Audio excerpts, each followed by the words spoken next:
Good evening, everybody, and welcome to another edition of the Sports Exchange. My name is Scott Morganroth, the Motor City Mad Mouth, and we have our guests in line tonight. Our guests include the likes of Rick Curdy, followed by Damon Knight, David Levin, and Bill Winters to close it. And before Rick comes on the line, just want to hope that everybody out there is safe and they're following the quarantine that's set aside for out there. Our main concern is to minimize the risk out there, and we can only hope and pray that what we do here on the Sports Exchange, as well as every broadcast on the South Florida Tribune Broadcasting Network, is that we provide you the best top-notch entertainment that we can. And leading off and playing first base, well, I don't know, not different sport, but is Rick Curdy, and he's going to be talking about the gridiron tonight, and he's going to talk about a quarterback that plays for the Panthers. Go ahead, Rick. Hey guys, how are you doing today? We're doing great, thanks. Thank you. Well, everyone probably expects me to talk about Teddy Bridgewater since he just signed with the Panthers today on a 3-year deal. So welcome to Charlotte, Teddy, and looking forward to seeing you. But I'm gonna be talking about a former quarterback who I've been really not very happy with for the last 3 seasons, and that's Mr. Cam Newton. Yep, I said it, Cam Newton. And I see a lot of these people going around, and poor Cam, he got treated badly, blah, blah, blah. Poor guy, the Panthers did him wrong. For one thing, they made him a multimillionaire, okay? And two, the guy needed to go. I've been criticizing this clown for the past 3 years. He's a joke. Cam Newton just wants to be a celebrity, and that's all he wants to be. I talk about Tom Brady, how he pushes himself and strives to be the best and wants to win a championship and prove everybody wrong. Cam just he got the money, he got the fame. All he cares about right now is, what movie I can make right now. And right now he wants to get even with the Panthers because today he went on his Instagram and said this idiotic statement that the Panthers did him wrong. Really, Cam? Do you think the Panthers did you wrong? They made you a multi-millionaire. They made you famous. They made you a household name. If it wasn't for the Panthers, you wouldn't be playing football. I said, for the past 3 years, you've given up. I know you've been injured, but you have not done anything to make yourself bad. You still throw off your back foot. You still overthrow people. Your consistency is bad. And then when you don't get your way, you act like a little spoiled child, sit in the sidelines with a towel over your head, with a mean, nasty scowl on your face. That's not leadership, Cam, and that's what people are tired of. And thank you to David Tepper for just changing everything. People are mad at him here, saying they're going to boycott games. You know what? Boycott the games because Panther fans are still going to be there. The Panthers got much better with Teddy Bridgewater, who's not only a pocket quarterback, but a mobile quarterback and a very efficient quarterback. That's what the Panthers need. Cam is just a clown. He's all about himself.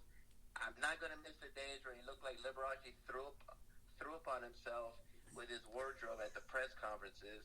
And you know what? Whatever team gets him, good luck with him. I just see him being a backup quarterback for the rest of his career. And, maybe the Broncos will get him. I don't know. Maybe New England will get him. I doubt it. Dolphins, I don't know. I mean, and you talked about the Chargers earlier, right? I think if there's any spot he could probably conceivably fit in, I would not write the LA Chargers off. So are you telling me that, well, first of all, do you like Fig Newtons? I love Fig Newtons. Fig Newtons are great. Well, good, but evidently you don't have anything to do with Cam Newton. Got to throw that Newton analogy out there, eh? Yeah, or Isaac Newton. I'm a fan of Isaac Newton, but not this Newton. Okay, very interesting stuff. So, and the one thing you're forgetting here is P.J. Walker, the backup, is reunited with Matt Rule as well. So, you have a quarterback who's familiar with the head coach, in addition to the fact that, they're definitely moving on. And I think Teddy Bridgewater certainly is an interesting story. I'll be curious to see how that thing plays out as time goes on, for sure. So, Candy, you want to add anything to this? No, I mean, Newton is what he is. I've never been real impressed with him either. He has been very injury prone lately. Yep. And yeah, he has a different style at his press conferences or his after, game press conferences. A style all his own.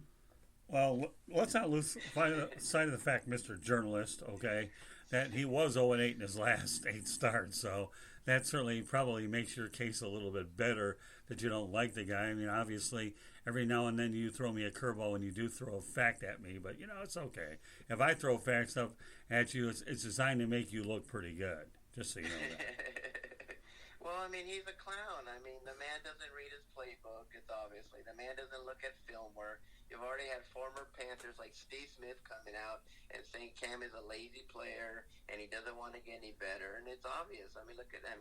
And you know what? I blame Ron Rivera as well because he kept forcing this guy to be a pocket quarterback when the guy's not a pocket quarterback. They should have used his speed and his strength, and he would have been probably the most dominant football player today, but because they try to make him a pocket quarterback and they showed that he doesn't, that his consistency is not good, and they should have just made him a big brawling running quarterback, and he could have probably led the league in rushing. I mean, he's that good and he could be that dominant, but for some reason they were so hell-bent on making like a Peyton Manning or like a Dan Marino, and that's not him. So I'll give Cam that they didn't utilize him right, but I mean, the man just, like I said, he's just not a starting quarterback. He hasn't been a starting quarterback for years, and the only good seasons he had was the year he won the MVP when he went to the Super Bowl and the Rookie of the Year, and that's about it. Well, he was 15-1 that year, and since that Super Bowl, he's been 23-23. Yeah, you know what though? My question to you though is this, Rick, and it's something I've always wondered about. To me, he should be a running quarterback, but how long do you think that these mobile quarterbacks last? And let me give you a few examples, if I may, okay? First of all, Randall Cunningham got blown out of the league. Dante Culpepper. I kind of wonder about the life expectancy of Kyler Murray as well. And the list goes on and on with these athletic quarterbacks in terms of what their longevity aspects are. Well, yeah, their shelf life's not very good, like Lamar Jackson, Right, there's another one. Yeah, he's another one that, runs and all that stuff. But I got to give Harbaugh this. He sees that and says, you know what? If he blows his knee out, he blows his knee out. At least I utilize him the best way I can. He won the MVP, and that's what they should have done with Cam. Cam's like 6'5", 250. He's a monster, and he's fast, and they could have used that because we've never seen a quarterback that big and that agile. But because they had to make him a pocket quarterback, I mean, his technique, his everything was bad. I mean, his footwork, he keeps throwing off his back foot. He keeps overthrowing people.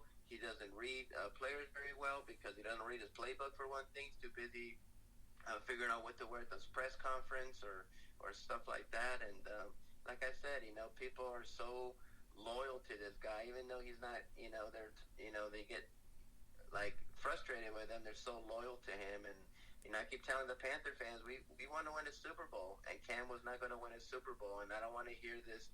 Well, he came close. Well, close ain't no cigar. I don't believe in participation trophies. Either you win it or you lose it, and he lost it. All right. So my question to you is this, Rick. I realize that Cam Newton era in Carolina is over, but let's look at the other side. Let me play devil's advocate, if I may. All right. Don't you think it would have been fair by the Panthers to have let him go 2 or 3 weeks ago when there were more quarterback jobs available until now where most of them are filled up? I mean, listen, I try to look at both sides. I respect your position a lot. But I think the Panthers could have done him more justice by letting him go 2 or 3 weeks ago so that at least he had a chance to land someplace now because the openings are not quite as many as there were before. I mean, don't you understand that if an employer went ahead and cut you loose, they didn't give you an opportunity to find something else? I mean, I think you can understand that point of view. Can't you, Rick? Yeah, I agree. They didn't, probably do that right and stuff like that, and that's why a lot of people are angry about. They didn't give Cam a chance, but they tried trading him, and nobody wanted him. The only team that was interested in him was Jacksonville. It was going to be him, and Foles was going to come here, but that deal fell through, and now Foles is with Chicago. So there wasn't a lot of people interested in him because, one, his injuries. He's got ankle injuries, got foot injury, he's got shoulder injury. And then, two, Cam he quits during games. That's the problem with him. So he didn't really, market himself and really well, and right now things are kind of slim pickings, and so there probably could have been other teams that would have gotten him, but I Right. mean they tried trading him. They told him to seek a trade for himself, and just there wasn't anyone interested. So I mean that's just the nature of the business. Well, now that you brought the Jaguars up, I'm not so sure that that's an unrealistic possibility. You never know. I mean, if the price is right in Jacksonville, and heaven forbid Gardner Minshew goes down with an injury, then you never know. Again, I have a lot of deep connections up in Jacksonville, and one will be coming on later in this program. But again, there's a lot of things to play out in this very interesting, unprecedented time that we live in, where COVID-19 seems to be knocking off events faster than politicians tell lies. No, So, yeah, Candy, it's do you have crazy. anything you want to add to this? Um, one of the events that has not been called off, Goodell just a couple minutes ago confirms that the NFL draft will go ahead as scheduled. And they did move, one of the big things in racing is they did move the Indy 500 to August 23rd. So those are two big announcements today. Sorry to change the subject, but... Well, no, you didn't. All you did was know. give us an update. The NFL draft remains intact. Yep. So that's Yeah. pertinent to all the conversation that we've had over the last couple of weeks, without a doubt. Again, you're not going to see it probably in Vegas amongst the masses of numbers, but Vegas will eventually get it at some point when this whole mess ultimately settles itself down. So, but you understand my point of view, where I kind of feel sorry for Cam, that they probably should have released him about 2 or 3 weeks ago, is what they should have done, to give the man an opportunity to land somewhere. I do have a little compassion there. Again, Yeah. You're right. He did quit during games, and his press conferences were tacky, and the dress code is horrible, and the way he carried himself, to me, was anything but professional, without a doubt. Everything you're saying has a tremendous amount of merit. It really does. But I've been in situations before where I wish I would have known the fate of a situation ahead of time, so that I can make alternative plans. And when those things didn't take place, then obviously there was a degree of anger and frustration that I had to deal with before. So I do have a little compassion for Cam Newton in that respect. I mean, no parties particular, but let's not face it. Jerry Richardson doesn't own this team. He was Cam's guy. Marty, is it Herney? Yep. To me, Yeah. can give you all the old consolation pats on the back, but in the end, you're right. He's made a lot of money with the Panthers, and I thought that they believe that his numbers don't lie. I mean, 23-23 after the 15-1 season, 0-8 over the last 8 starts is pretty hard to argue against production of this guy, because he certainly doesn't merit those. No, I mean he could have been something great, something special, but I think the Panthers I think Ron Rivera used them poorly, and then too, Cam is just a very arrogant person. He just thinks it's all about him, and all these things, and I got to give credit to people like Greg Olson, who would stand by him and say, no, he's our leader, blah blah blah. But I think deep down inside he was like, man, this guy just can't.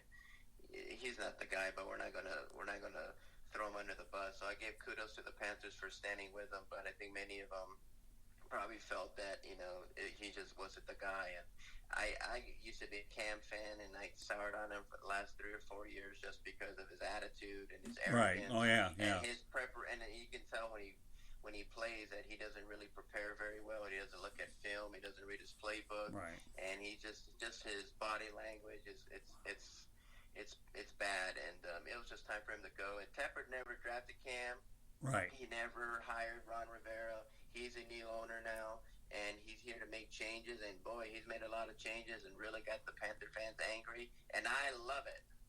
Well, it's not uncommon for a new owner to come in for 1 year, and let's take that line out of the Hoosiers film. Let's see what hand I've been dealt, as Gene Hackman so proudly used it. And Tepper did that the first year, but then when he saw that his quarterback room came down to Kyle Allen and Cam Newton, then he knew he had to make a change. He had to get a pulse on what the franchise was and the production there. And yet Ron Rivera has gone on record that he has no desire to bring up Cam Newton, because he indicated he wanted to go with a younger quarterback situation up in Washington. And of course, don't lose sight of the fact that Alex Smith is still there, whether anybody realizes it. So I can appreciate that on both ends. I really, really can, Rick. So you make a whole lot of valid points. But to me, the attitude is something that I have made a big problem with anybody I deal with. You have a bad attitude, you're not going anywhere. And if people see the body language going south, forget it, and certain signs, and that's why people have to not be afraid to make changes if they see red flags in any given situation that they're in. But yeah, he made a lot of money, and he's not done earning any money yet. I'll be curious to see where he winds up, and we'll have a lot of time over the next several weeks to find out. But there are some potential good spots out there for him to land, even as a backup. But I think what he has to do is bite his tongue, eat his pride for a while, eat humble pie, and at some point another opportunity will come up. And then if I were him, I'd be taking the Ryan Tannehill approach. Go out there and sign an undervalued contract for 1 year and see if you can earn that extension. And I think you may be seeing a lot more of the Ryan Tannehill approach, Rick. You probably will. Oh, yeah, and Tannehill, he wasn't bitter. We knew the writing was on the wall with him. And, he took, less pay and was going to be a backup. And look what happened with him. And I think Cam would be better as a backup somewhere. Maybe he can go to Pittsburgh and be a backup for Ben Roethlisberger, or something like that. I don't know. So, just wait your turn. But, Cam's not humble. That's the bad thing about him. But he does great things for the community. That's one thing I give him. He did a great job here with the community. And wherever he goes, he'll do a great job with their community and for their charity work. But, he just needs to, just be humble and just say, you know what, I'm going to sign and I'm going to prove the Panthers wrong that they made a mistake. And that's the kind of attitude he needs to approach this season. And that's what he has. So you have about a minute and a half to go. So promote what you're doing, Rick. Well, I'm the founder and CEO of the Charlotte Bats. We're a grassroots organization to bring Major League Baseball to Charlotte, North Carolina. We have a website at www.charlottebats.com. We also have a petition on there that you can sign. We're also on Twitter at Charlotte Bats Baseball. We're also on Facebook at Charlotte Bats Baseball. We actually have a new group page called Charlotte MLB. You can join on that, and I just post things about Charlotte and about all the connections Charlotte and Major League Baseball has.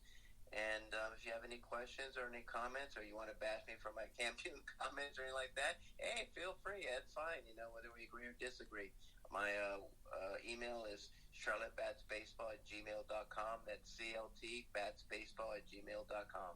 All right, one thing I should point out before we let you go until tomorrow, and I know you're looking forward to tomorrow's broadcast on the program with Bill Winters, is Rick Curdy is a advisor for us and helps us with our social media campaign to try to make sure a lot of everything that we put out there gets the word spread so that people can go out there and see what we do, right, Rick? So I know so your role is rant and retweet, and that's what you seem to have relished that role. So meanwhile, Rick, a job well done tonight, and I'm sure that you'll have plenty of time to think about your show with Bill Winters tomorrow, won't you, Rick?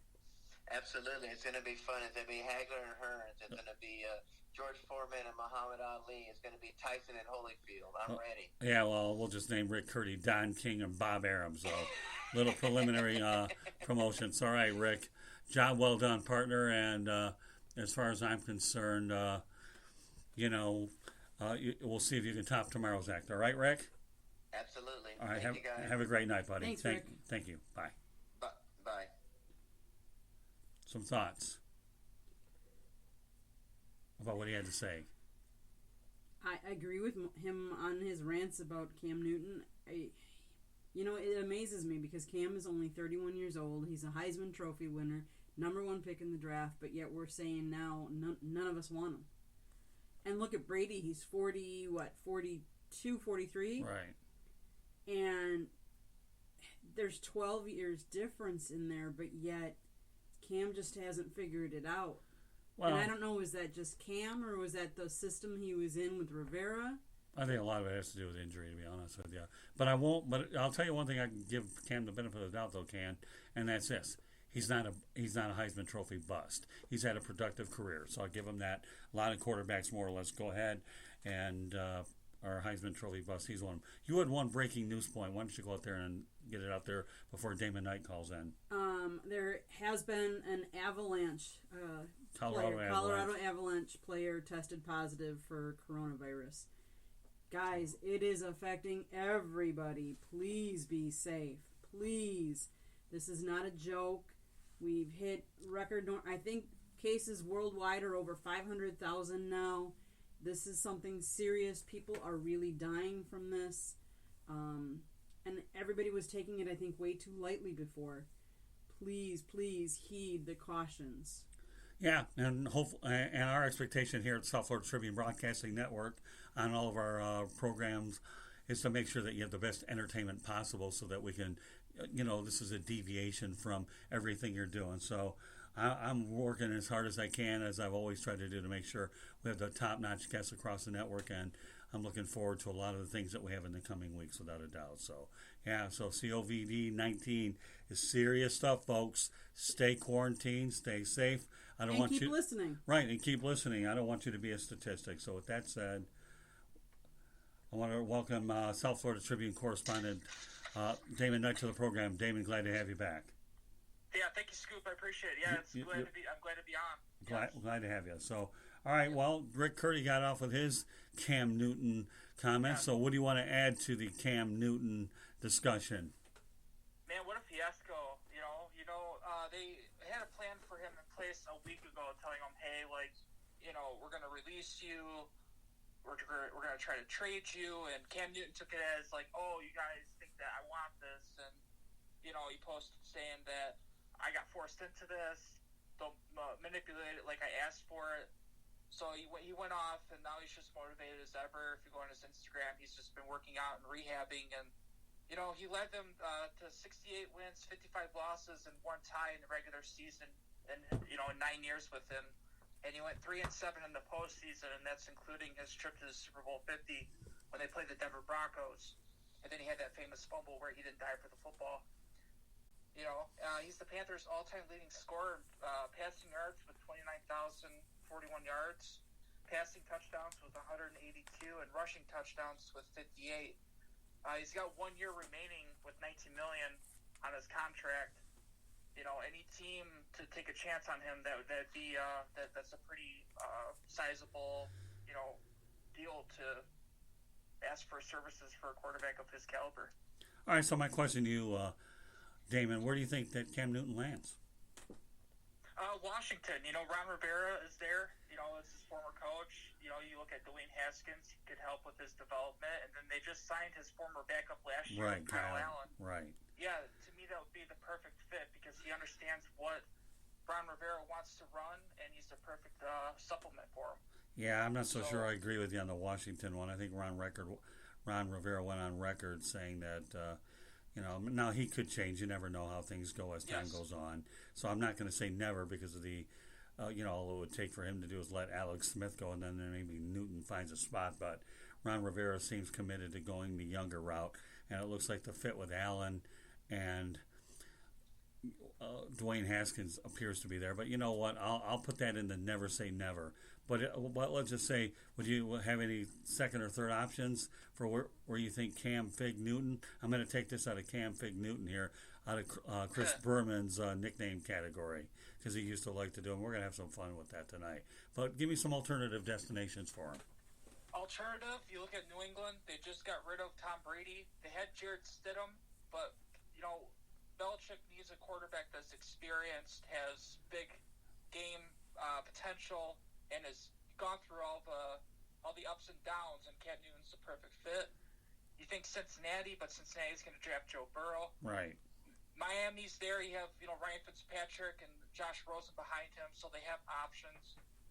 Buffalo Bills, even though they got Josh Allen, they just got Stephon Diggs. Him and Diggs would be a big time potential team up. And I would not blame them if the Chargers, they lose Phil Rivers, they have Tyrod Taylor on their team, but I think if you add Cam Newton, you're upgrading your team even more.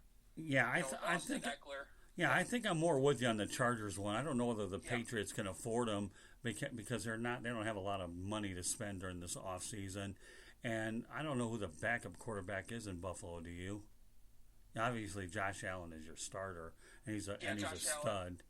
But I don't know who the backup is there. So, but you never know. Yeah, to tell you the truth, I couldn't name them either. It's constantly changing. Right. 1 year it's Ryan Fitzpatrick, next year it's Stanton or something. You know. I've never thought of Cam Newton in Buffalo, but it is an intriguing possibility. Yeah, There's always a team or two that comes in. Candy, do you have it for us? Well, I said Buffalo Bills because remember, Coach Sean McDermott and General You know Manager what? Brandon Bean worked alongside the There you veteran go. in My Carolina. goodness. Forget about who the backup is. We know who the brainstorm operation. Very good. So And go they ahead. and they have cap space available. Yeah, so you they know could what? Do an expensive I don't think I number thought two. about Buffalo, but Damon, you brought it up, and Candy backed it Yes. up with the Carolina connection. So maybe that might be a wild card all of us dumb people don't even think about. But you know what? That's not totally out of the picture either. I think that the Buffalo Bills, to me, are poised to be at that top of that division. And I'll tell you what, you guys both have me intrigued about that one. Yeah, you see Josh Allen take off for runs and hurdle people, and he Right. reminds me of Cam Newton because he's big, he's strong. He's multi-dynamic. So perfect fit. Anywhere really, any team he goes to, it's an instant upgrade. Very good. How about a long Yes. shot? How about a long shot? The Raiders. No, I know they just picked up Mariota, yeah. but they could trade Carr, and they could bring Newton in. They have plenty of salary cap space available as well. Well, the only thing I'll say to this with you, Candy, is John Gruden has a love for quarterbacks, but that's as far as I'll go with that one. I think Mike Mayock loves Mariota, and he thought he was one of the better quarterback prospects out there. All right, Damon, you got about 2 minutes or so to go ahead and promote yourself. Go ahead and do it. Yeah, so you can find my content in the South Florida Tribune under Damon Knight. You'll find my latest and greatest stories. Also, you can look me up on Facebook. I have me standing in front of a microphone. Just type in Damon Knight. And my Twitter handle is @Damon with a capital D, capital KN 19930409. And I should point out that Damon Knight works at one of the best restaurants I've ever dealt with all Yes, time, Highland House. the Highland House. Yes. Yeah. Yep. But meanwhile, that was the first job folks ever had was in a restaurant, in addition to being in the media 41 years. So it is what it is. But no, I know, but things are tough up in Metro Detroit. But you're certainly making a name for yourself in the media, and I'm very encouraged at how much you've developed. But we still feel like we're going to have a lot more fun with you for this. And you have another minute to go. Anything else you want to add before we close it out? Yeah, Teddy Bridgewater getting signed by the Carolina Panthers to replace Cam Newton. I like that deal because he's been looking to find a starting gig. He's been behind Drew Brees for a while there, and he's just looking to improve himself and to prove doubters wrong. And I'm happy that he got that deal.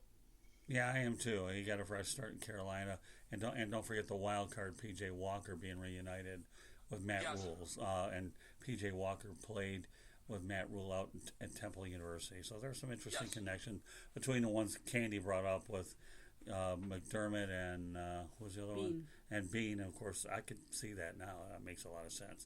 We have a lot of off season to go, and we'll see how it plays out. Meanwhile, Damon, once again, very good job tonight, and we'll look forward to bringing you back in the near future. Okay, Damon? Good job, pal. Sounds good. Yes, right, thank you. I thank you. appreciate it. Have a good night. Thank you, Candy. Yep, Yep, have a good thanks, night. Damon.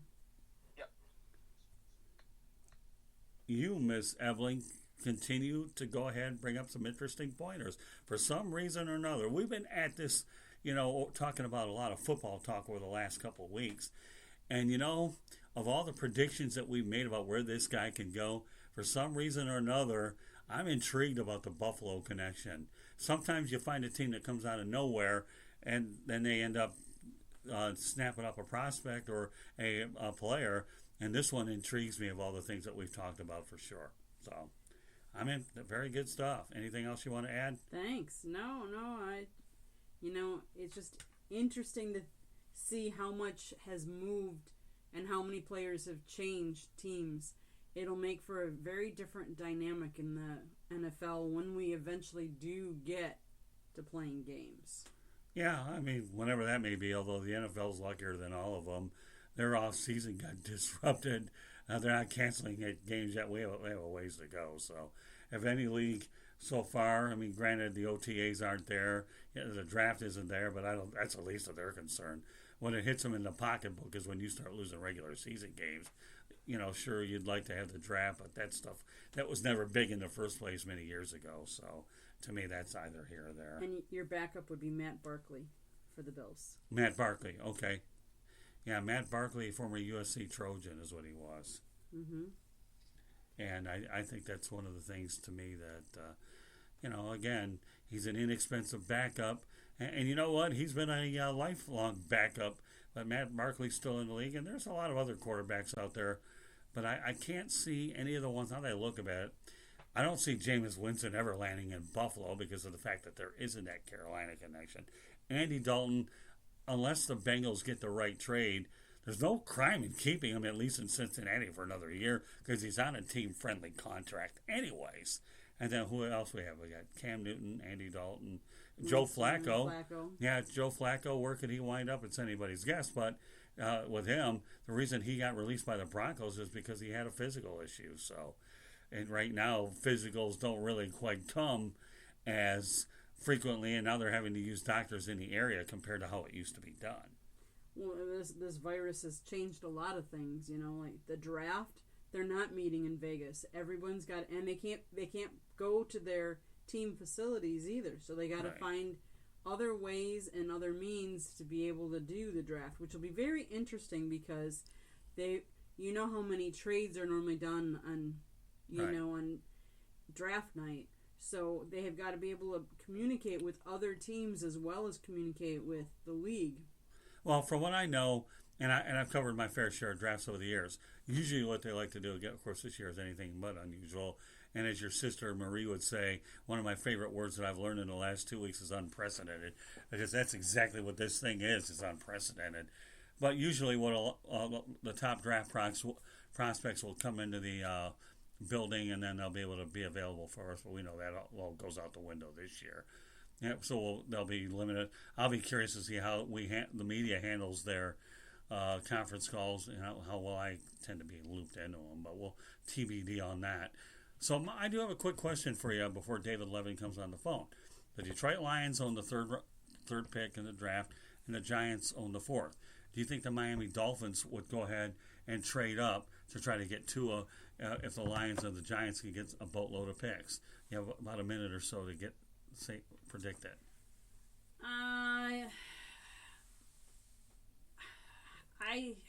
I don't know that Miami has to do that.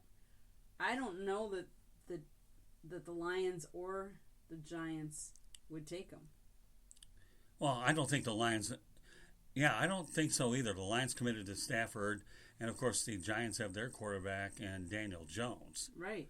So what do you need a quarterback? I think Miami doesn't have to trade up. But you know what? I've seen teams that are paranoid, like the Bears and the 49ers when they wanted Trubisky, so they're willing to give up a little draft capital. And so I've seen a lot of crazier things. One of the craziest things I've ever seen in my dealings with the NFL with the draft was when the Lions went ahead and traded their first-round pick for Pat Swilling of the New Orleans Saints.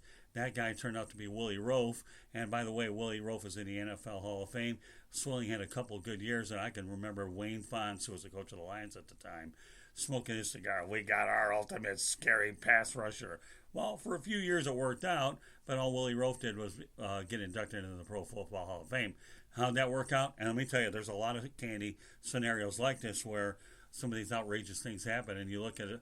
I've always looked at, and I've been taught through a lot of Major League Baseball people. I remember Al Campanis and Tom Lasorda used to tell me this back in '81. There's different ways to look at a trade. One, the immediate, the middle, and the long term. Case in point, okay, Doyle Alexander to the Detroit Tigers for John Smoltz. How did that work out? Well, Doyle got him in the playoffs, but Smoltz got in the Hall of Fame. All right, with that said, okay, we want to bring in our NFL insider, David Levin. And David, welcome back to the Sports Exchange. How are you tonight? Hey, guys. How's everybody doing? We're doing fantastic, thank you. Everybody's practicing self-distancing and all the proper safety methods down there? Oh, we're getting it all over the place. Thankfully, I only have to come into the friendly confines probably a couple hours a night, and that's about it. Otherwise, I stay home, and I'm getting a lot done. So if you haven't seen it by now, then you're Bray Charles, so that's all I can tell you. So go figure. How you doing, Candy? Doing well, David. Doing well. She's taking her on a roll as crack statistician, and she's on a roll tonight. So give me what you got, Mr. Levin. Well, let's talk a little NFL. Let's see. Let's start off with the NFL draft, if we can do that. I know that there's Speak up, David. I'm sorry. I know that there's a lot of talk about the NFL draft and what may happen in the next month or so, because it is a month from today that it's supposed to happen. I know that there's talk that they're trying to decide whether they can accommodate everybody in a safe environment with the social distancing and the problems with the possibility of the virus and everything else. So for now, it's still a go, but I'm not sure how they're doing it yet. There's some variations of which ways they can do it, but I really wanted to talk more about players moving up and down the draft board, if that's okay. Sure. I'm real interested in the offensive tackles that are the most prominent ones. There's 4 of them on the board that continue to gain some steam, which could have a direct impact on the top 15 picks. I know that Tristan Wirfs, and I want to make sure I get that name right, from Iowa seems to be the high name that continually moves up the board. I know that the Thomas kid from Georgia has been a top 10 selection basically the entire college season and off season as well. Mekhi Becton of Louisville is gaining some steam, and players are tending to, I guess, the cream is rising to the top. I guess that's the best way to say it, where you're getting to see teams have a definitive plan through their free agency. What this may do, Scott and Candy, is it could definitely affect how the rest of defensive players are drafted, especially the 3 that we talked about the other night with Okudah and Isaiah Simmons and the Derek Brown from Auburn. But I think that if there is a run on them, and there could be, because I know that the Giants are interested in an offensive tackle at 4, right, and possibly the Arizona Cardinals in the 8th slot, that could impact what happens with the rest of the players moving up and down the draft board, especially if 3 quarterbacks come off the board in the first 6 picks as well. So you could see maybe as many as 6 players drafted at 2 positions, and boy, that would definitely disrupt the draft room for sure. Okay. Well, that's true. I mean, there's a lot of things that you can have mock drafts 1, 2, 3, 4, and it's ... But in the end, you don't factor trades into any of these things. You're only to me, it's a first-class guessing game, and Mel Kiper is a first-class guesser, and so is Todd McShay. But yet they're good at what they do because they definitely put in a lot of research for sure. Right, and I know that we can almost. I'm going to say this because I know nothing is guaranteed. Barring trades for right now, Joe Burrow will be the first pick. Right. And I don't. By the way, I think he'll be the first pick no matter which team takes him. He'll be the first pick. He's going to Cincinnati, pal. Forget about which team. I know you keep saying that. I know he's going to Ohio. And then Chase Young will be the second pick from the Washington Redskins. Right. And then I'm assuming that Jeffrey Okudah will be the third pick to Detroit. There has been some talk. They are high on Simmons from Clemson. He's just a beast. He's a Ronnie Lott type of safety who can also play linebacker and hit you pretty hard, knock your keys out. Yeah, that one looks like a coin toss to me, David, for sure. So. And I know that being a Lions fan, I think you'd probably be happy with either one of them. Well, yeah. I mean, they need the Lions are 3-12-1. Granted, Stafford's injury probably helped them get that draft spot. In fact, we know it did. But if you can have a playmaker one way or the other, then you have to do it. Safeties don't grow on trees, and the Lions haven't had an intimidating guy on defense since Ndamukong Suh went to Miami. So they need some guy that you can call Mr. Nasty. Doesn't mean you're going to step on an arm and crack somebody in the head and then get fined by the principal out in New York. But they need a nasty presence, because I got news for you. The outcome will be nasty for Matt Patricia if things go badly, and both him and Bob Quinn are under a lot of fire. So they need to get it right. So I guess either of those picks, I think, can go either way. And it's a lot like what we talked about the other night, where you thought that the NFC North would be a renewed passing division with the 4 teams having quarterbacks who could ostensibly all be 4,000-yard passers. Right. So you need that nastiness down there. I'm going to assume that the Dolphins are going to take Tua. Me too. And that's just, Yeah, I think so. And then I believe that the Los Angeles Chargers, I got it right. Los Angeles Chargers I think they'll probably take Justin Herbert. Yeah, me too. I'm with you right there. It makes a lot of sense because they. I don't know if Tyrod Taylor scares anybody at the quarterback position, and right now that would be their starting quarterback. Although, I should point this out, David. It wouldn't surprise me to see the Chargers take Tua if he slides and the Dolphins snap up Herbert. I think that's another coin toss. Well, and that you could flip it, and I can see that happening. Yeah. Or I could see the Chargers possibly moving up from 6 to 4. That would, and the Giants would still be able to get a tackle. Right. Then you've got Carolina, who I'm going to assume if Simmons is there, he's going to be the guy because somebody's got to replace Luke Kuechly, their linebacker. And then the Arizona Cardinals will take an offensive lineman, or they'll take Derek Brown, which leaves the Jaguars, our team, with a bunch of options there, whether they could take Javon Kinlaw, the defensive tackle from South Carolina, or they could take somebody like Mekhi Becton, who I've been really high on lately. I watched some film of him. At 365 pounds, he ran a 5.140. I mean, that's unheard of. Well, I'm wondering what are your thoughts about Jerry Jeudy going to the Jaguars? You would ask that, wouldn't you? Oh, of course. That's what I'm here to do. Okay, let me say this, because we had this discussion a couple weeks ago. Okay. I believe the Jaguars will get a playmaking wide receiver, preferably in the second round. Okay. But I do think that if Jeudy is there at 9, he makes them think. If Jeudy isn't there at 9, and let's say for the sake of argument, Arizona decides that they want to get crazy and they pair him with DeAndre Hopkins in Arizona, because Larry Fitzgerald is going to play one more year, and they're still planning for the future, and you've got Kyler Murray with those two wide receivers. Right. That's insane. Then maybe the Jaguars do something in the second half of the draft where they take some of their draft picks and they move up from 20 to maybe 15, and they take Henry Ruggs, who I love. I love him as a speedster. I've gushed over him. He's got speed. He can play on the outside. He's great in the slot, and he gives Minshew another outside presence that they would need, or basically the team speed. And that's the biggest thing for them. As long as they have team speed, that will definitely open up the passing game with their new coordinator.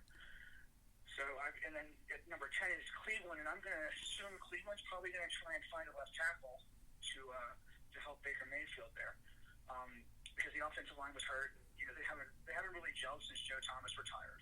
That's true. So whoever is left there, would be a solid. I think it probably would be Andrew Thomas of Georgia.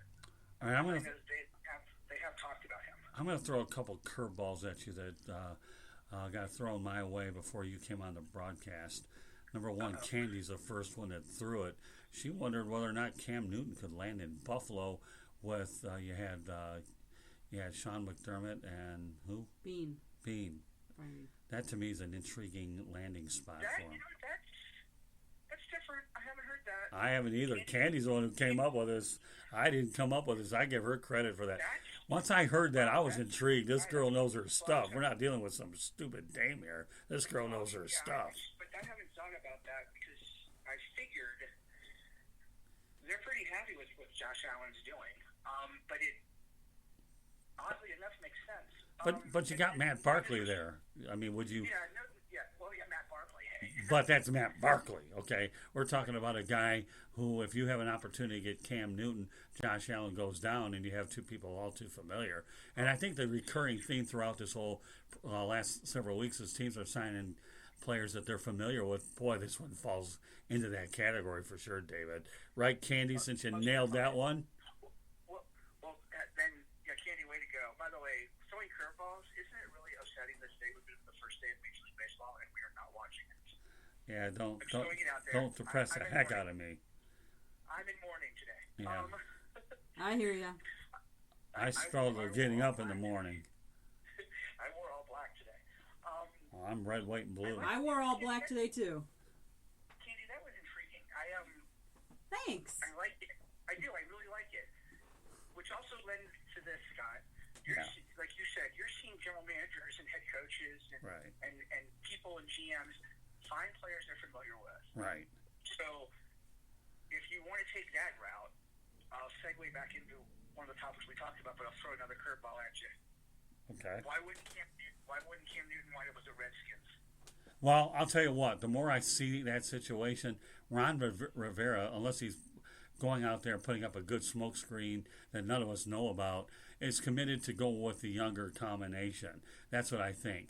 Now, I wouldn't say never, but I'll tell you, when he landed Kyle Allen, and you still have Alex Smith on the roster, and he wants to develop Dwayne Haskins, I wouldn't say it can happen, but boy, after what Candy said tonight, and the fact that I think Cam Newton would be a gate attraction for the Chargers if Tyrod Taylor goes down, these two dynamics are very interesting, and these are something I didn't think about, especially the Buffalo connection 48 hours ago, or maybe an hour ago before Candy threw it out there. So, basically, she made you dinner and she threw that out to you while you were eating, so that you had to listen to what she was saying. Well, she didn't have to make me dinner tonight. All I had was a meal replacement bar. But I'll tell you, she gave me dessert here when it came to something that tastes pretty good here, and a good piece of information, which is what our job is to do, is entertain and inform, and everybody on the broadcast before you, after you, and Candy and I were certainly trying to do that. So I don't know. That's interesting.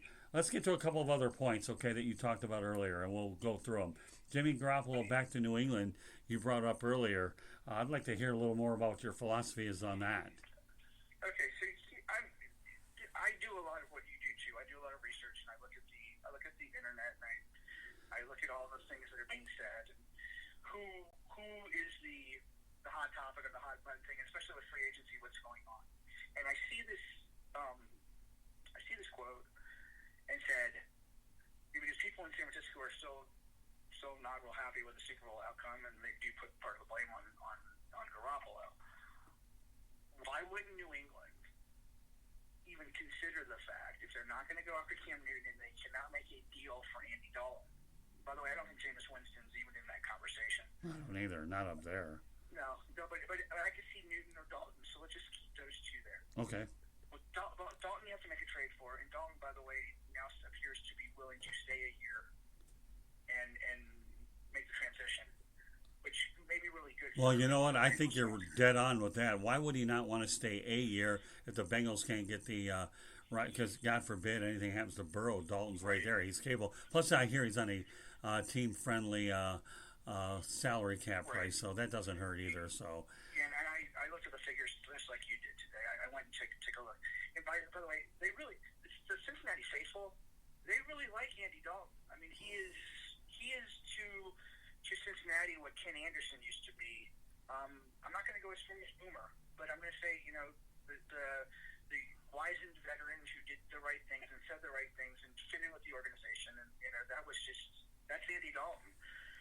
Anyway, so getting back to this, the New England Patriots don't scare you at quarterback.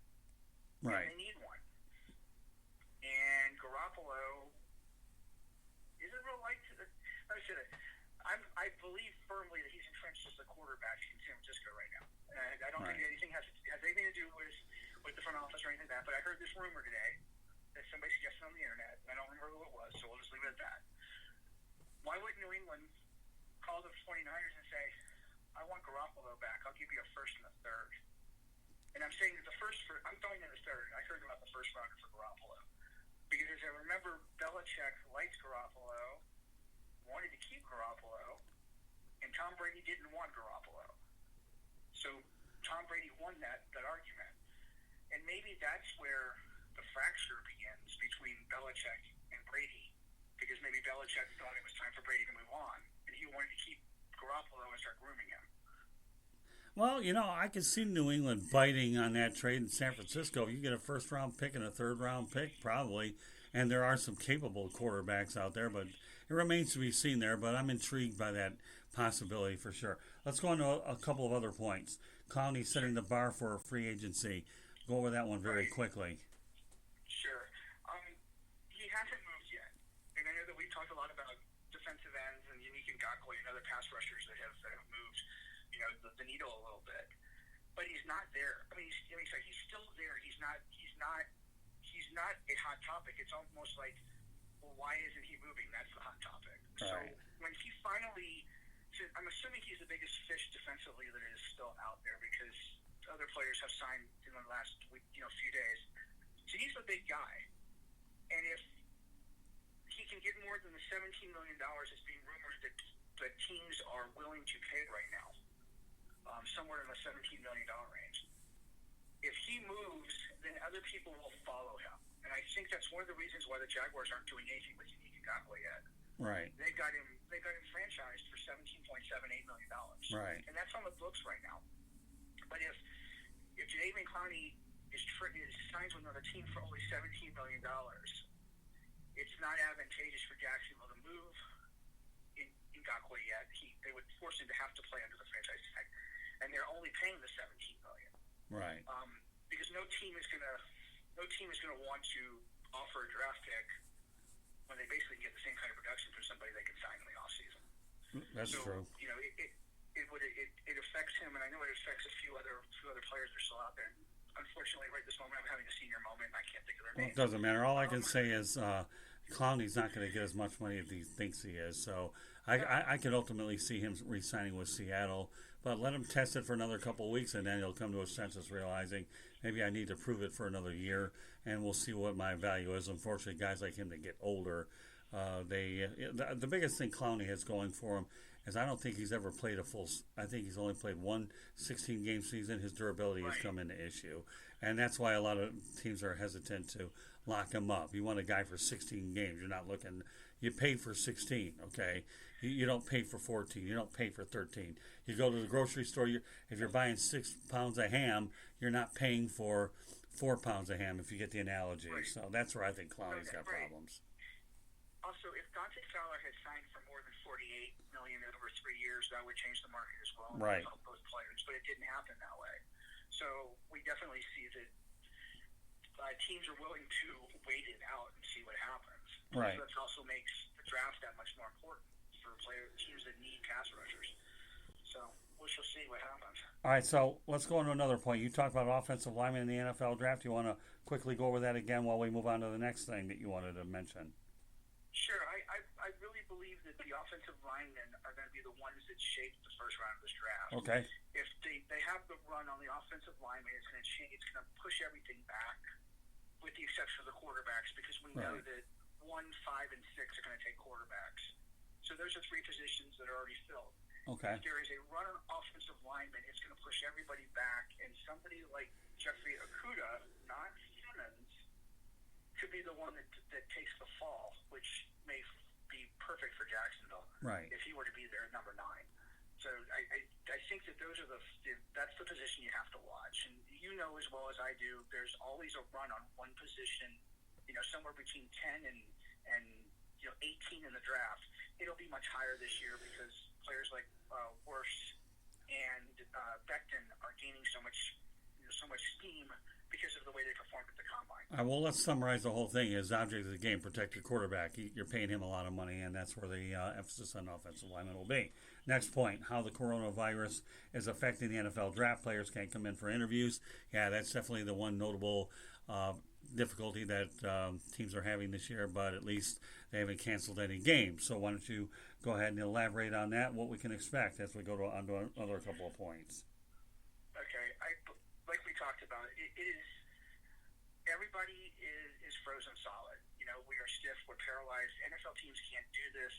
They're going to other avenues to get free agents to go through physicals where they're having to, let's say somebody's in Atlanta, they're getting a physician with the Falcons who can go ahead and, can do that for them and other, personal physicians who are doing their due diligence to make sure that these players are all good before they sign contracts. The same thing happens for draft picks, because I know that, especially with the Jaguars, they used to be a team that would bring in 4 and 5 and 6 guys at a time, and they would all go through the paces of meeting with them, and they work them out a little bit, or they go through the interview process.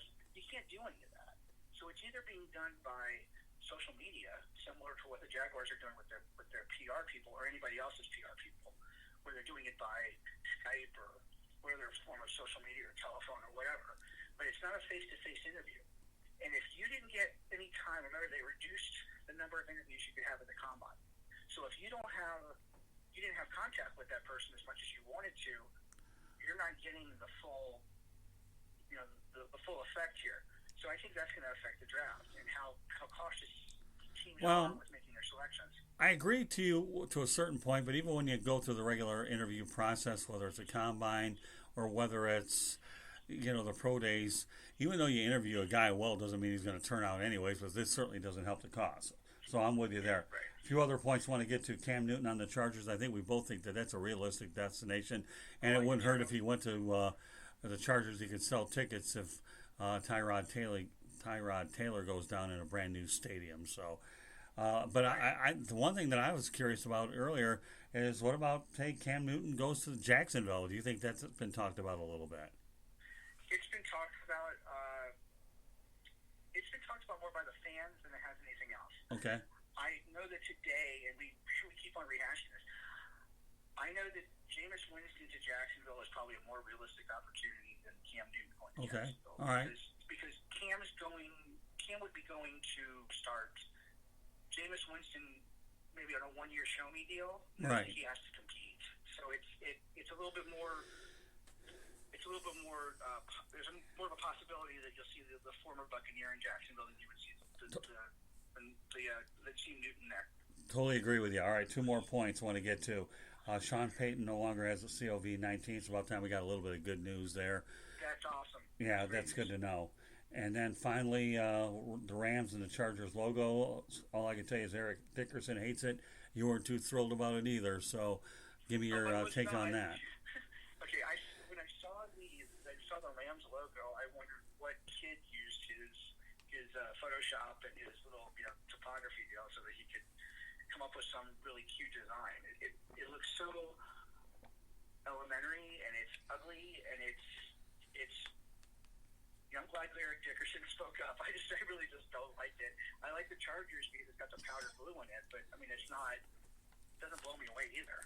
Yeah, no, but I'm going to give you that. The Chargers are known for their powder blue, so I think the Chargers make out in the logo battle. The Rams, everybody associates it with the regular traditional Ram helmet, so I'm with you there. I think so, but I don't know whether they're going to have power or not to actually change the whole thing, but it's certainly something that a Hall of Fame running back who follows his old team is willing to talk about it. When Eric Dickerson speaks, people listen. So, and I actually met Eric Dickerson many, many years ago when he played the Lions. So, for a few minutes, it wasn't anything big, but a very level-headed player nonetheless. So, I don't know. So, any closing thoughts? Go ahead. Well, let me ask this real quick. Sure. I don't know what goes on with NFL licensing because the Jaguars went through that major change with their uniforms, with the two-tone helmet and everything, and everybody hated it. And they had to keep it for 5 years. And then they went to the more, simple patterns of the teal, black, and white, which I really like. So is 5 years a definite for NFL teams for licensing, or is that just something that what happens with that? Not sure how that works. Can't answer that question. All right, well, you got about 2.5 minutes to promote David Levin, so go ahead. The floor is yours. I'm still excited about the fact that at least the NFL is still moving forward. I mean, they're still going with the idea that everything is going to be on time. I don't think it's going to be, but they're still doing everything as if it's going to. From what I understand, we probably still have 3 weeks left of this rise of this illness, and then hopefully it will level off based on what I was reading. And then nothing is set in concrete, but while it continues to rise, if they level off a week before the draft, there's no way on God's green earth they can have it on time. It's just not possible. Right. So I'm preparing for, and by the way, even if they do, like you and I discussed, we won't be in a war room. We won't be in a media room. We won't be watching it. Right. We'll be watching it from home with our computers. And everything's going to be revamped. Right. And it really will be 1970s, 1980s NFL draft, which actually it makes a good story. But it doesn't do justice to the players who are working really hard to for their day, their moment. Well, let me tell you something. ESPN, the NFL Network, as far-fetched as this may think, who knows? Maybe they'll want to do one Everybody's so football starved right now. They probably do one round a night. And you know what? For this particular year, under the unprecedented circumstances that, once again, I'll give my sister-in-law Marie the credit for that word, because I've been using it an awful lot. I think this unprecedented year, to me, one round a night, you know what? Maybe people will watch all these different things I take too. it in a heartbeat. It makes things easier for you and me. Oh, no kidding. Yeah, I was looking forward to coming back up to Jacksonville, but also you never know, I might have the Dolphins in play. I have to see how that all plays out. But, all right, got another minute or so to promote David Levin. Go ahead, that's what you're going to do right now. Okay, sure. All right, so I can be found on Twitter on DM719907. I am on fansided.com. I cover the Jaguars. I do some NFL football. I also cover the Miami Marlins, and I do Major League Baseball. And I'm working on trying to get us connected here at the South Florida Tribune with the Miami Marlins. It's something I'm working on. Right now, I'm happy to get any content we can get and continue to build a relationship. Just so you know, everybody, you're listening to listening to the Sports Exchange here on the South Florida Tribune Broadcasting Network. We hope glad that you can join us tonight, and we have a lot of great shows lined up in the coming weeks. And I'd like putting them together one at a time, and we hope that we can be a deviation away from all the stress that everybody's out there dealing with. And like we've said here all night, please be safe out there. You've got to do this. This disease will kill you. And with all the things that we see on social media, it doesn't matter. If you get I've seen so many individuals die way before their time over something that, to me, and it only figures to get worse. We can only hope that it gets better. But, you know, being a realist that I am, I'm not too confident right away, but I hope I'm wrong. And I know Candy, David, and the rest of our crew definitely feel the same way. So anything else you want to add, David? No, I hope you guys, I hope things are going well for you guys, and that, everything remains the same. I look forward to talking to you guys next week. Well, I look forward to talking to you tomorrow because we have some other work to do ahead of us. How's that sound? That's fine.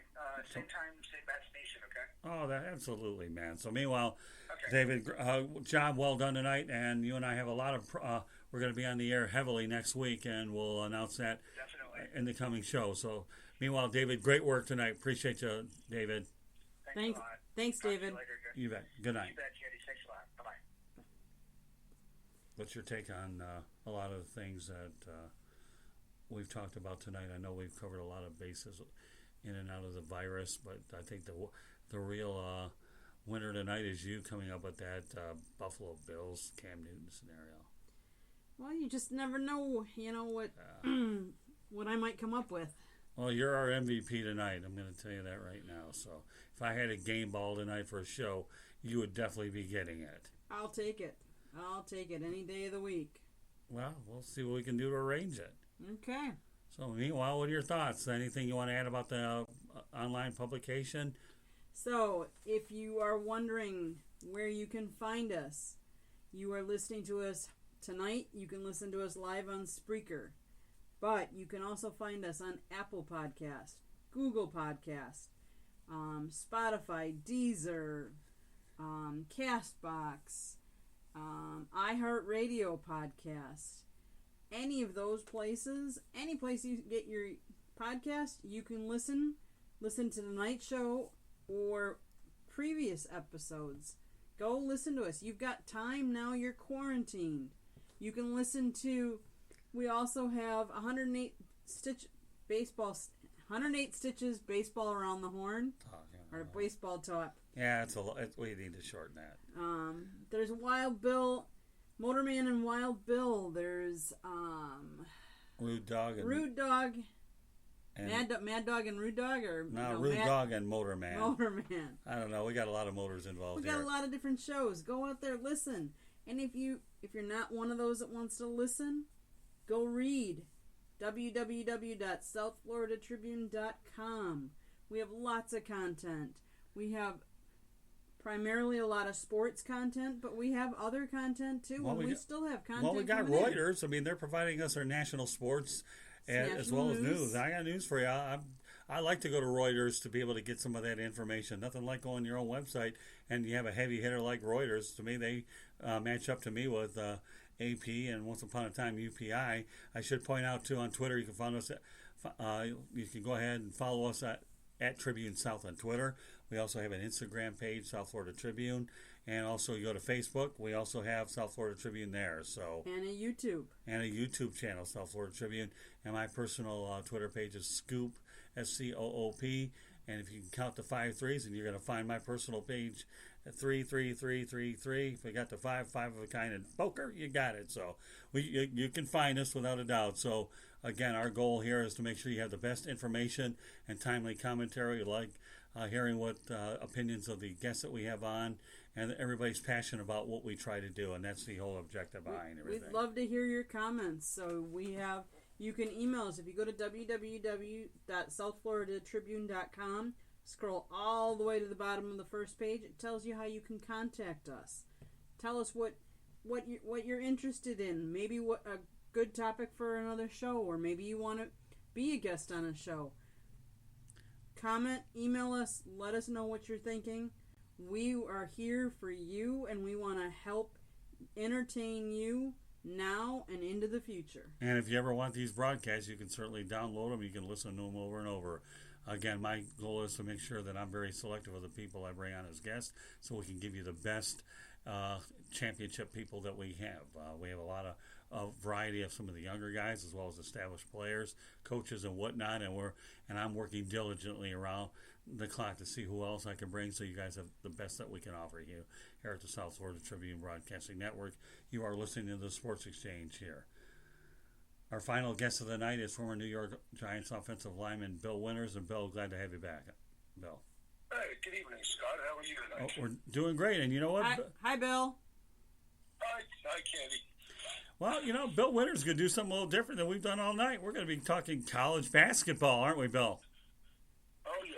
I love college hoops. Well, and folks, you're going to like this college hoops, because 41 years ago today, on 3/26/79, Michigan State beat Indiana State 75-64.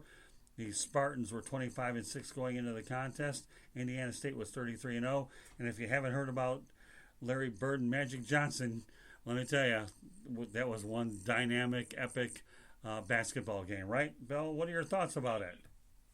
Oh, it was awesome. It was like a coming out party for March Madness and people really getting into the NBA, because remember, we only had a few channels on the dial, right? And not many people had ever seen Larry or Magic before, so it was a classic.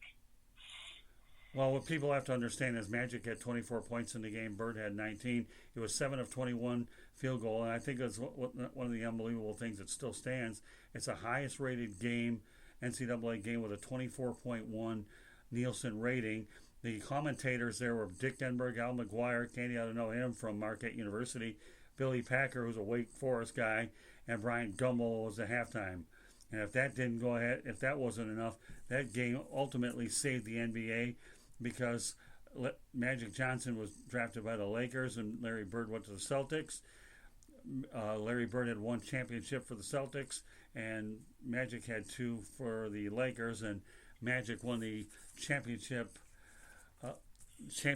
battles 3-1. But boy, what they did, and they would ultimately be on the dream team. And that certainly came at a time with the NBA too, because I remember at that time I made a Highland House reference, and I'll make it again, because I was working late in the kitchen and those games were on tape delay.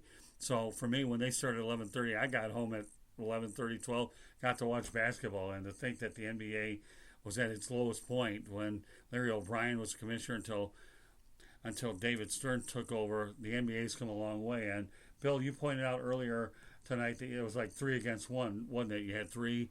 Well, explain that. It was really kind of funny. Just to backstep for a little bit and elaborate on what you just said. Sure. Bird and Matt Johnson were about as different as humanly possible. Magic actually earned his nickname from a sports writer who saw him play in high school. He was gregarious, charismatic, upbeat, and he's black. Larry was quiet, reclusive from the media, nonchalant, and white. Michigan State beat Indiana State, and it was a rather unexciting tournament finale. But the build-up to see them play was so strong if the game received that 24.1 Nielsen rating anyway. Right. It's still the highest rated basketball game ever at a pro or college level. And, for a lot of reasons, that 79 final is considered the most influential basket game of all time. Monday night final. Okay, and then, and Bird and Magic, went on to be drafted by the Celtics and the Lakers respectively. But what was so funny was, Larry Bird, his team was undefeated. Right. And Michigan State, I think they were 23-6. They lost. Well, it was 20.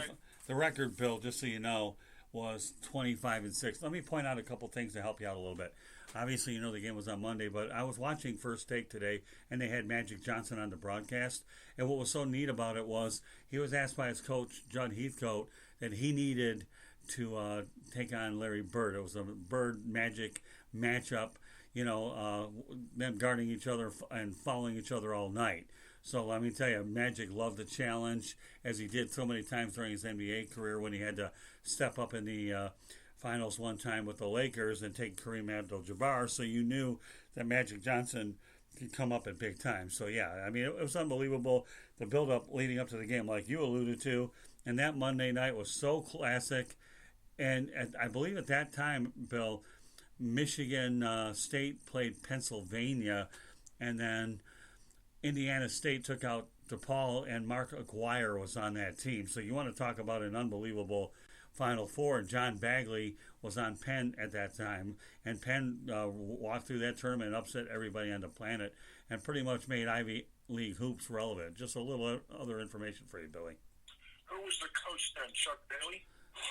No, you'd like to think that, right? No, I don't think so. Yeah. No, but when I went to Princeton, we had some battles with them. Yeah, no. My college team finished fourth in the nation that year.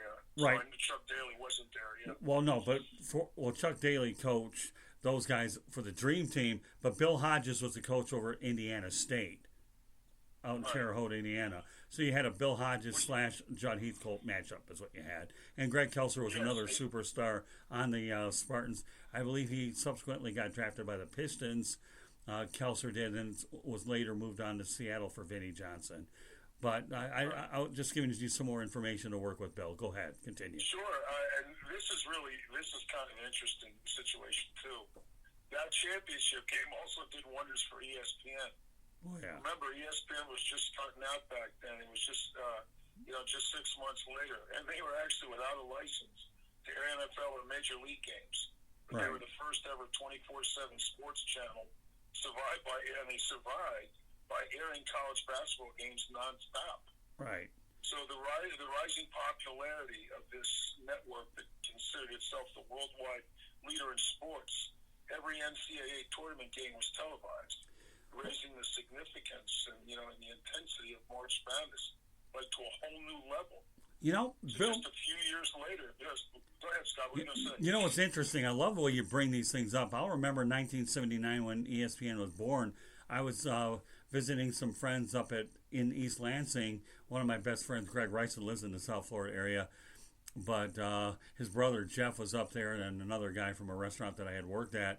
And I ironically locked myself out of their apartment, had to wait all day to get back in. But I'll never forget, you're right, 1979, I was actually touring the Michigan State campus. It was neat. I had a bunch of friends that lived up there. And it is amazing how the irony was they won the national championship in 79. And I visited that campus, and that's when ESPN launched. So, yeah, Bill, those are some incredible memories that you brought back for me when I connect the dots between Michigan State championship and all that. Good point. Thanks for bringing that up. Go ahead, continue. One of the things, too, that I want to bring to our show is, in 1983, ESPN bankrolled the USFL, and that was only a couple of years after, the rise in March Madness and everybody loving college hoops. So all it was exposure. And I remember when Chris Berman started out and Tom Mees and all those guys. Oh, yeah. We used to joke around about it being a double wide trailer and a satellite dish up in Bristol that you could shoot golf balls into. Right. Okay, and to watch how these guys have grown and mushroomed into the Swami and all the other stuff was very funny. I also got to know Magic Johnson. I ran into Magic Johnson when I was out in California in the 90s, and I walked right up to him as he walked by me, and I started messing around with him, and I said, my boy Brad Van Pelt. And Brad was a guy who looked almost exactly like me, and he was from Michigan State and lived across the hall from Magic at Michigan State. Right. So right away, when Magic heard that, he first thought I was Brad's brother, but then he realized Brad, didn't have a brother. Right. And he knew that much about Brad Van Pelt, but he just let his hair down and said, "Hey, how you doing?" And I said, "Brad was a teammate of mine with the New York Giants." And then I just turned around real quickly, and said, "I bet you I could post up on you." And I kind of backed into him because here I am sporting a major pump, got my weight gloves on, I'm training with another guy who's, an ex-NFL player. And, Magic was just so nice, but it just cut through all the barriers where he was just like a normal guy that you would see in the gym. And I used to see him every once in a while when he would come in the gym. And I also met Kobe. And I had mentioned to our audience about meeting him when he was 18 years old. So, right. like, for my generation, I don't know, we meet these superstars, and it's sort of like being a reporter, Scott. Yeah. You get to know them personally, and you find out that they're just humans. But outside of the gym or outside the locker room when you're interviewing them, the exposure and, the hype that a lot of these people get, you have to realize sometimes that they put their pants on one leg at a time, just like we do. And that, that's what I think is kind of interesting as we talk about this stuff, is that we've kind of seen these guys from time to time in situations where it's just normal and it's not all this hype. Okay, and so I think as we move forward, a lot of times we're able to get a little bit of a perspective on things because of our age and the fact that we witnessed cable TV and we got to know some of these people that were just coming onto their superstardom status. Yeah, let me point out a couple things too, Bill. I met Bob Lee last year at the National Sports Media Association Awards Dinner. He was inducted in the Hall of Fame, and Candy will tell you right now that I had some good quality time with Bob Lee, and then he subsequently retired the day after. And don't forget that Jim Simpson, and Bob Lee's a legend at obviously at ESPN as well, and one of the most respected people I've ever met. Yeah. Oh yeah, me too. I mean, that's where you and I, the age thing kind of shows up, the gray hair and the experience business. But let's not lose sight of the fact that Jim Simpson was one of the original broadcasters who did the USFL in addition to college basketball. And Dick Vitale, kind of can't forget him either. He was there when it began. And again, I'm not going to get into a whole segment here talking about all the different talented people from ESPN. But you're right. It's amazing how that game evolved as ESPN was growing in its infancy, working out of a trailer to what it's become now. It is kind of mind-boggling, but the game itself takes on a meaning that's just totally unreal. And I will back you on this, too. You're right. I got rid of the wow factor early in my journalism career because, you know what, when you're a reporter, writer, broadcaster, whatever the case may be, Bill, you're all of a sudden in a different spot, okay, where, I'm one of you guys. I belong here. You were on the show last week when you had Damon Knight on here, and, he was excited to be on there. It was his first opportunity to interact with a former player, and the kid, had a lot of great times doing it. But, as I got started early in the game, to me, the pictures I take with these guys, the interviews are all great, and they add up, but the memories are what they are. But this game and that network, you're right, the exposure was totally unbelievable in terms of how they all grew simultaneously. And I should point out one other thing, too. I met Larry Bird at the Palace of Auburn Hills when he was the head coach of the Indiana Pacers, and I called him Coach Bird. And I said, Coach Bird, do you mind if I ask you a question at all? After he was done talking to the beat writer, he said, no, absolutely not. Go ahead. And I addressed him, Bill, specifically Coach Bird, because I wanted to demonstrate the necessary respect, for which I did. I said, Coach Bird, I realize you're probably weren't one of the better athletes out there, but my question to you is what made you the player that you were? And you know what? He was very nice and polite about the whole thing. He says, Scott, I go ahead and I think 3 steps ahead of my opponents, and I try to outthink anybody. And if anybody on this broadcast ever learns anything in life, okay, think 3 steps ahead of what you're doing and outthink people, because the power of the old brain, man, there's nothing more powerful than playing a daily chess game and outthinking your opponent. That's a lot stronger than a devastating right hook or anything you can physically get in. Outsmarting people, you don't need Don King to go ahead and do it, or Bob Arum. Okay, anybody can do it. It's just being able to practice it. Go ahead, Bill. Well, I can remember Chris Berman. Chris went to Brown. We graduated pretty much in the same time area from the Ivy League. Chris was a big USFL fan. He swung by practice once or twice. I actually ran into him, and I walked by him, and he knew who I was, which I thought was really nice. And he just basically put his arm around me and said, "Us Ivy Leaguers need to stick together." And it just showed that he was intelligent enough not to buy into his superstar status, even though he was. You'd see the overreaction. I remember meeting Stuart Scott. He was really nice. I met him actually too in Miami. Just to watch the evolution of cable TV, right, and everything we just talked about, and it all started with this game with Bird and Magic. And what's really interesting, Scott? History has a tendency to repeat itself. I always try to look for silver linings, even when things are in a dark cloud, like with this coronavirus. I know we're going to get through with it right now, and it's almost like, to a large degree, we may be starting all over again in our love for sports and getting rid of a lot of the stuff that people have been, pricking up on over the last several months with social media and all this stuff, and sort of get back to basics like it was back in 1979.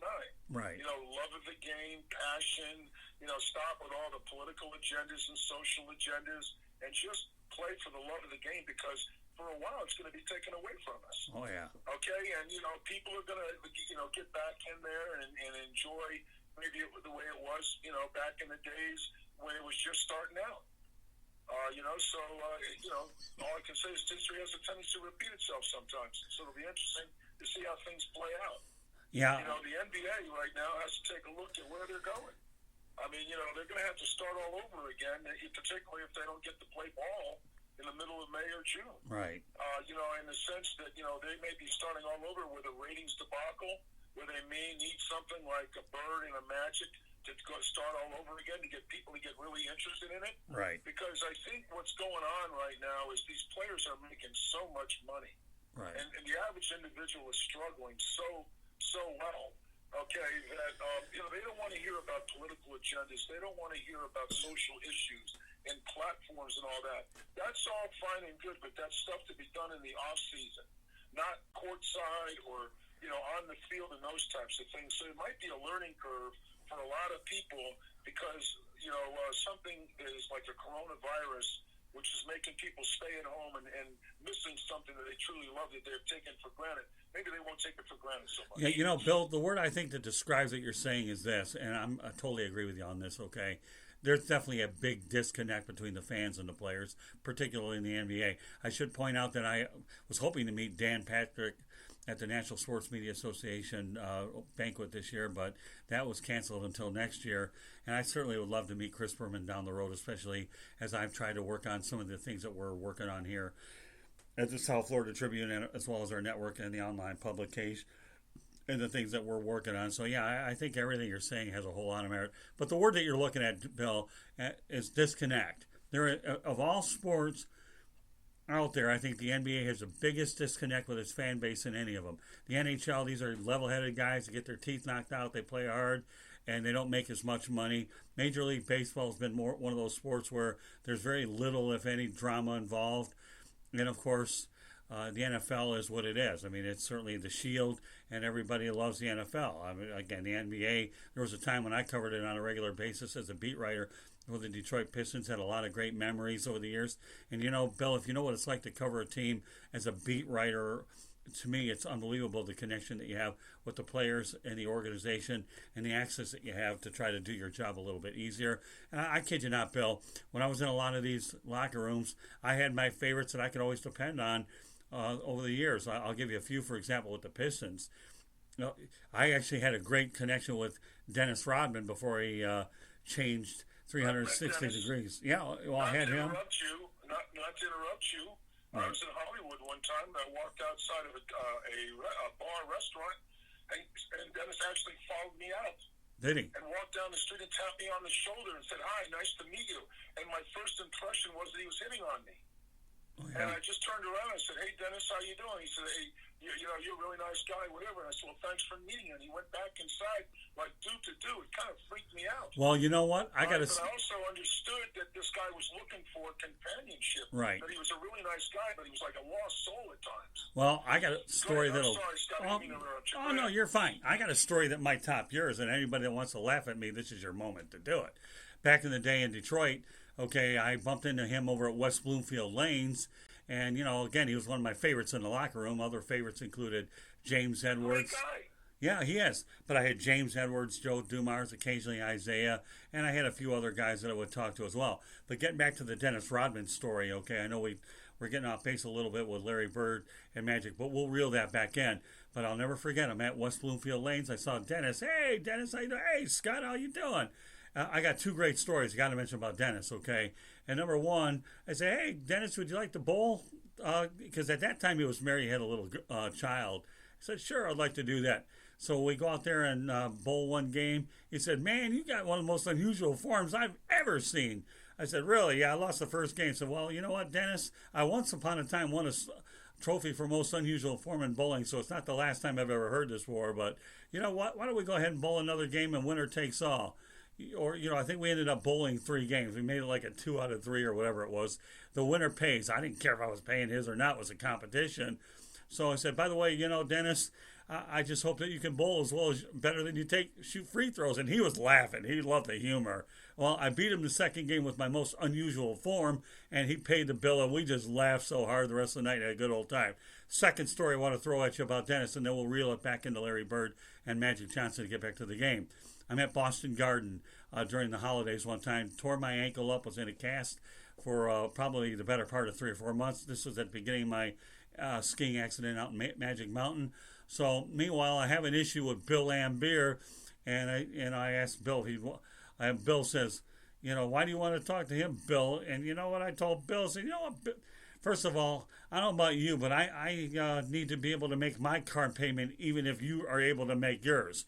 So you know what? Dennis went to my defense and said, Bill, why don't you keep quiet and let the man do his job? And I never had a problem with Lambier there. So he went to bat with me twice, and we had a great working relationship. So I will always be a Dennis Rodman admirer. Let's get back on base now in terms of the anniversary of this game, which was unbelievable. It changed college basketball as well as the NBA. Anything else you want to summarize with it, Bill, while we got another 5 to 7 minutes to go?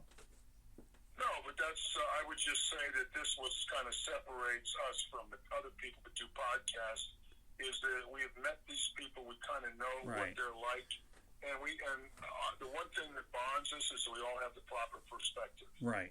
I mean, Magic, I've probably met Magic Johnson at least 6 or 7 times in Gold's Gym over the 6 years, and I was out there, and I would see him, and to me, he was just a Michigan State guy coming in to work out, and just a nice guy.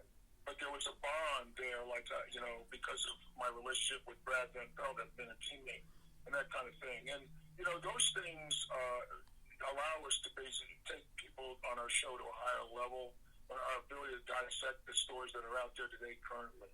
Yeah, and I think our viewers will get on to that the more they listen to us. Yeah, one of my goals here, actually, now that I'm a member of this, I've been a member for about a year now, the Southern California Sports Broadcasters. It's my goal to go to at least your annual luncheon every year. But I'm starting to build my base on the West Coast, and I'm looking forward to hopefully meeting Magic Johnson at some point down the road. I'd certainly like to meet him. I met Larry Bird, and knowing that he's definitely played for a university I was rooting heavily for, and he's still heavily involved with the Michigan State Spartan program, even with Tom Izzo at the helm. So it's great that he bleeds green and white, and of course what he's done with the Lakers is just legendary anyways.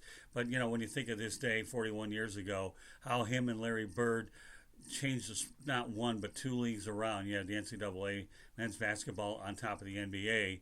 To me, those two will always get the credit that they'll ever get for being more than just Hall of Famers. They were pioneers is what they were, and I think that that's what this day means.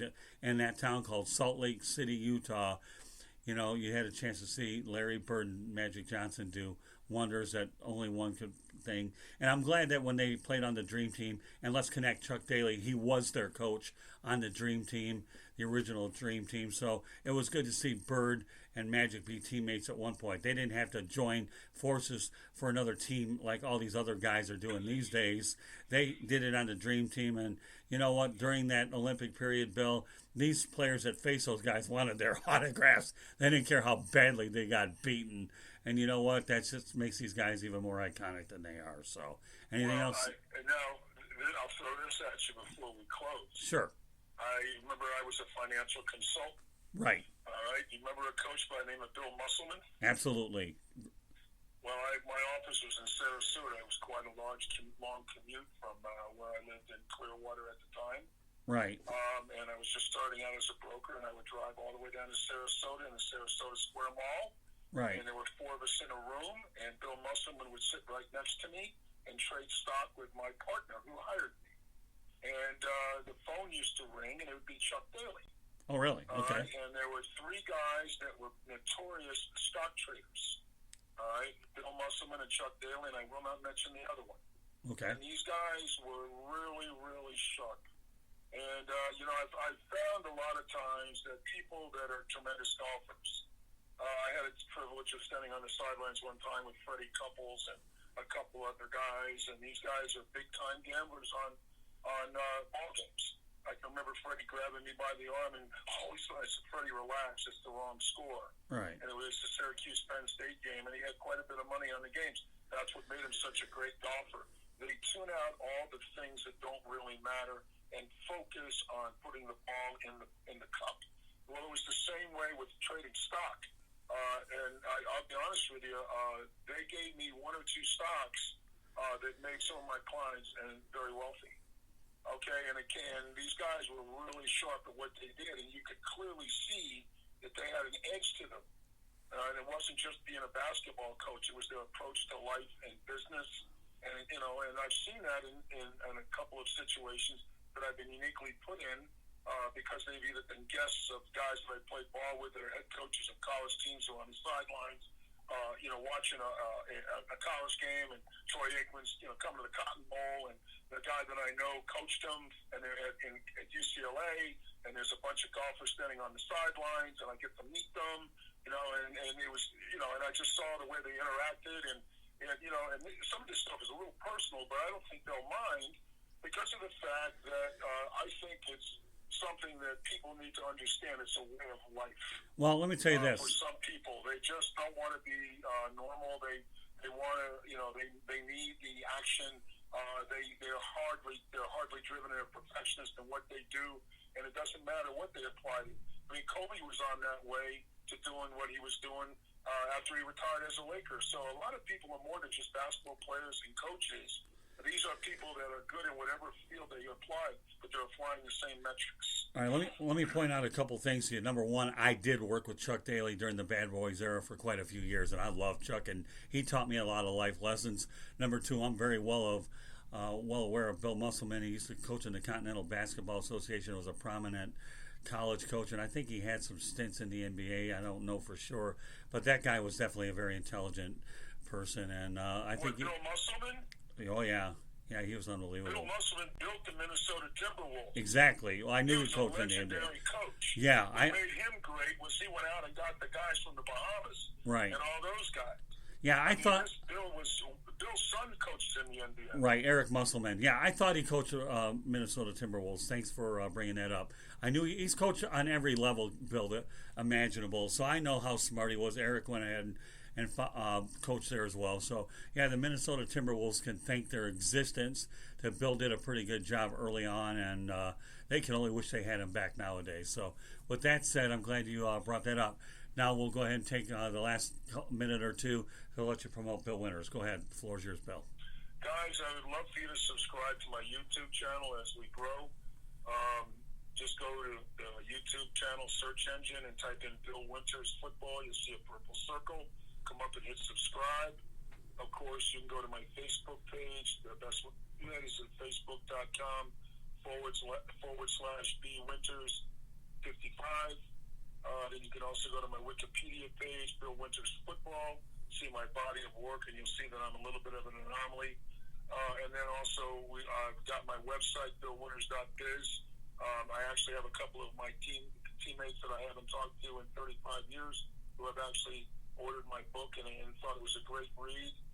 So I'd love for you guys to look at that. If you go to my website, billwinters.biz, you'll see my photo gallery, which uniquely qualifies me to talk about some of the things that we're talking about moving forward. And then, of course, we can go to podcast, Spotify, and iHeart, and Apple, and type in our show, Motor Mouth, 2 words, and Wild Bill Winters. And please grow with us, I think, and you'll be happy that you do over the next years. All right, and just so you know, once again, as we mentioned before, you're listening to the South Florida Tribune Broadcasting Network. This is a sports exchange. We hope that we're able to entertain you tonight. Glad you can join us. And we obviously, our main objective is during this period of time, give you the best entertainment that we can provide you. If you're on Twitter, follow us at Tribune South. I should point out tomorrow's edition of our broadcast will be a very different one. I'd like to kind of do a little self-promoting in advance, Bill. You're going to have an opportunity to talk with the South Florida Tribune Broadcasting Network's chief ranter, Rick Curdy. So I figure between you and Curdy, the word entertainment would be mildly stating the obvious tomorrow night. So we're looking to have a 3-ring. Bring Junior on. Pardon me? Bring Junior on. Yeah, I don't know. Rick Curdy's right now he was swimming, wondering, I don't know what I'm going to deal with this guy, but he seems to think he can hold his own tomorrow night. So you know what? What can I tell you? What can I tell you? As Chris Berman, and again, I hope at some point down the road, Chris Berman's path and mine do cross, and I would never put it past in this industry. It's such a small world, anyways. But so you can join us tomorrow. It really is, Scott. Yeah, isn't it? I mean, I see guys that I haven't seen for many years. It's like I saw them yesterday. So, meanwhile, we've had a great show tonight. I want to thank all of our guests here on the Sports Exchange. First of all, Candy Ambling is my co-host as always. I want to thank Rick Curdy, Damon Knight, David Levin, of course, Bill Winters, and myself, the Motor City Madmouth. We had a great broadcast tonight, and we're going to continue to go out there and bring in the best guests that we possibly can to make sure you're entertained at the max. Any closing thoughts, Candy? Just be safe out there and have a good night, and keep listening to us. All right, and once again, all I can say is it's been a pleasure being able to entertain you, and I have to leave it on a high note. God love Magic Johnson, Larry Bird. Even when I was like 17 years old, 16 years old, you were great then. We can only hope to do what we got to do to match some sort of quality entertainment as you did for many of us going up then. And I'm sure ESPN Classic probably has it. Everybody will be broadcasting during a tough time when it's very hard to come up with quality content. But it's out there. It's all in film. But once again, Bill, you have a little time to gather yourself. In about 23 hours or so, you get to do battle with Rick Curdy, and he's based out of Charlotte, North Carolina. So once again, Charlotte, North Carolina. I love that Bill Winters' favorite lab. Feel good about it. Meanwhile, here from... I already know what I'm going to say to him. Oh, I know. Storm, and he's going to sit there and go, what? And if he don't know, he don't have a clue. Well, who knows if he has a clue or not, but we'll find this out in about 22 hours and 30 minutes. I don't even know. My math isn't good. Where's Fred Ebling when I need this guy anyways? But at any rate, folks, what's that, Bill?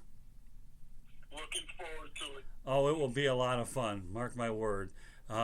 This will be Rick Curdy versus Bill Winters, round 1. And I'll tell you, if I sense a trend that putting you two clowns on the air is going to generate the entertainment value, then who the hell needs Bozo and Oopsie and any other prominent clowns? You know any clowns, Candy? Bozo. Bozo, yeah. Who's your favorite clown, Winters, before we end it? Oh, I got to go with, no doubt about it, Bozo. Bozo. I grew up on Bozo and the Three Stooges and Officer Joe Bolton, WPIX out of New York. And it was, that's the way it is.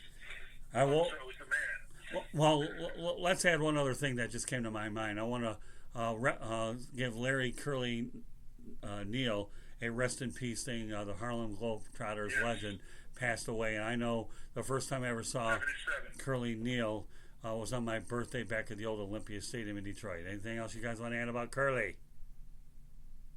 Rest in peace. Rest in peace, right, Bill? What do you think? Yes. It was awesome. Sad day. Yeah, well, there'll be better days. So meanwhile, everybody, have a great night here from the Sports Exchange, and we will do it again real soon and get ready for our episode with Wild Bill Winters and Motor Man. Who knows? I'm a motorist something. Let's just have a whole lot of fun, guys. Have a good night, folks. And we'll see you tomorrow here on the South Florida Tribune Broadcasting Network. Bye-bye.